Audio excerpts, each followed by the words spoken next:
नमस्कार, मैं हरशंकर कुमार और आप देख रहे हैं अपना टॉप न्यूज को। और मेरे साथ जो चेहरा देख रहे हैं, पूर्व जिला परिषद कहा जाए उपेंद्र राम जी हैं, जो कई वर्षों से क्षेत्र में सेवा करते आ रहे हैं और एक बार नहीं, सबसे पहले मुखिया का चुनाव लड़ते हैं, उसके बाद जिला परिषद का चुनाव लड़ते हैं और जीत जाते हैं। 5 वर्ष अपने क्षेत्र में जिला परिषद का ये सेवा करते हैं। उसके बाद कहा जाए इसके क्षेत्र में फिर अगर जिला परिषद का जब सीट इसका हरिजन का नहीं होता है तो अन्य क्षेत्र से लड़ते हैं जिला परिषद का, जिसमें ये 5वां स्थान पर रहते हैं और वहां से 2700 वोट लाते हैं, जो पहली बार वहां से चुनाव लड़ते हैं।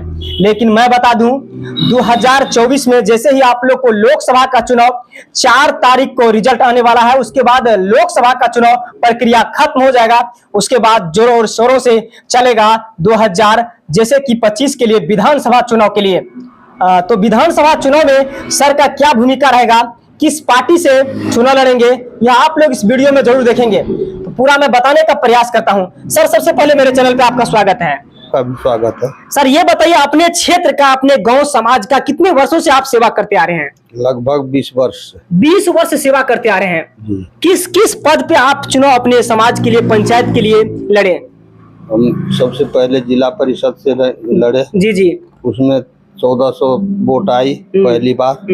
उस समय हम समझते थे नहीं कि जिला परिषद क्या होता है। जी जी। उस समय हम हार गए, जीत करके हार गए। उस समय में जिला परिषद का कोई महत्ता हम लोग के पास में मालूम ही नहीं था। जी जी। तो उतना मेहनत नहीं किए। दूसरी बार हम अपार मत से जीते। दूसरी बार अपार मतों से आप जिला परिषद का जीते हैं? जी जी। 5 वर्ष जनता का सेवा किए। उस 5 वर्ष में क्या काम किए सर अपनी जनता सेवा के लिए? जनता सेवा के लिए वही वृद्धावस्था पेंशन का काम किए, गरीबों के लिए जो जिसके साथ में जो होता था अन्याय अन्याय, उसके साथ में हम बराबर रहा करते। उस समय तो जिला परिषद को काफी बहुत कम फंड मिलता था। फंड तो कम था, लेकिन चेयरमैन मेरा खास लोग था, इसलिए हम काम कुछ ज्यादा ही कर लेते थे। और हम बिकाऊ नहीं थे, पैसा नहीं दिए थे चेयरमैन से, इसलिए कार्य हम। उसके बाद फिर पंचायत में, जिला परिषद के बाद किस चुनाव से लड़े, किस पद से? मुखिया से लड़े। मुखिया में क्या परिणाम हुआ सर आपका? मुखिया में कोई परिणाम नहीं रहा। नहीं रहा। फिर उसके बाद जो जिला परिषद से आप दूसरे प्रखंड से सुने हैं लड़े हैं, तो फिर अपना प्रखंड छोड़ के दूसरे में क्यों गए? वहाँ अपने प्रखंड में सीट नहीं था। जी जी। एसी का। जी जी जी। तो इसलिए दूसरे प्रखंड हम चले। शंकरपुर।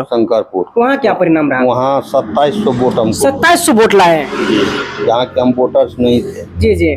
तो कम से कम 2700 लोग तो मेरा उस प्रखंड में भी है। अभी भी जाते हैं तो मान सम्मान मिलता है।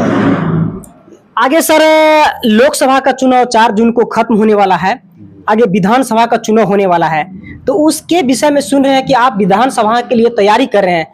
किस पार्टी से लड़ रहे हैं और अभी आप किस पार्टी से जुड़े हुए हैं? मुझे अभी तो हम फिलहाल में हम बीजेपी से जुड़े हुए हैं। बीजेपी से भी जुड़े हुए हैं। बीजेपी में किस पद में है?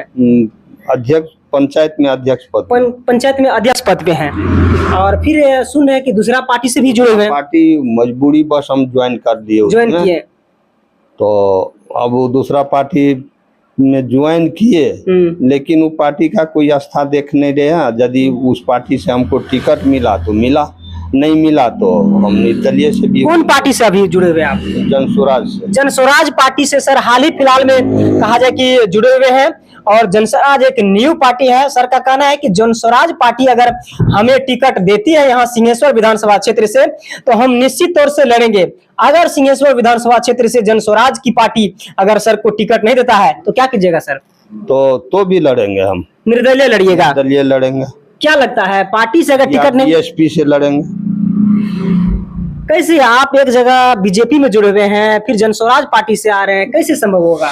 तो एक पार्टी को तो रिजाइन करना पड़ेगा। के लिए अगर टिकट नहीं मिला। जी जी। टिकट तो लोगों को पैसा पर मिलता है। जी जी। हम लोग के पास में पैसा है नहीं, गरीबी है। जी तो जी। गरीब आदमी को टिकट के देगा? गरीब को तो टिकट मिलता नहीं है, टिकट के भागीदार बन नहीं सकते हैं।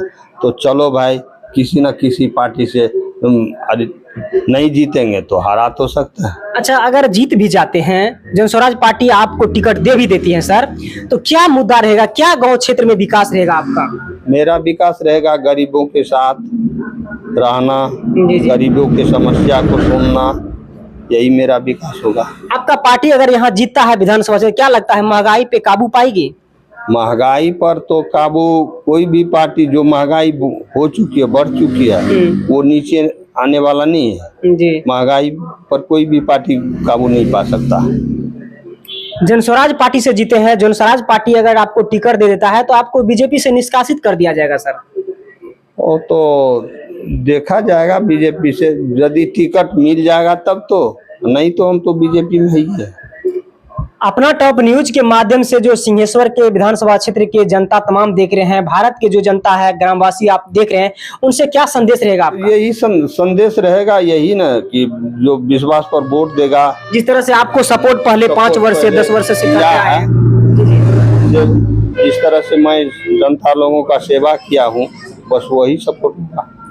तो ये थे मेरे साथ उपेंद्र राम जी, जो आप लोग 5 वर्ष से इसको जिला परिषद अपने क्षेत्र का बनाए, फिर ये मुखिया का चुनाव लड़े, फिर दूसरे क्षेत्र में भी आपको जिला परिषद से चुनाव लड़े, वहां पे 2700 वोट प्राप्त किए, और हाल ही फिलहाल में अब विधानसभा का चुनाव होने वाला है, जिसमें अगर किसी पार्टी विशेष पे टिकट नहीं मिलता है तो निर्दलीय लड़ेंगे।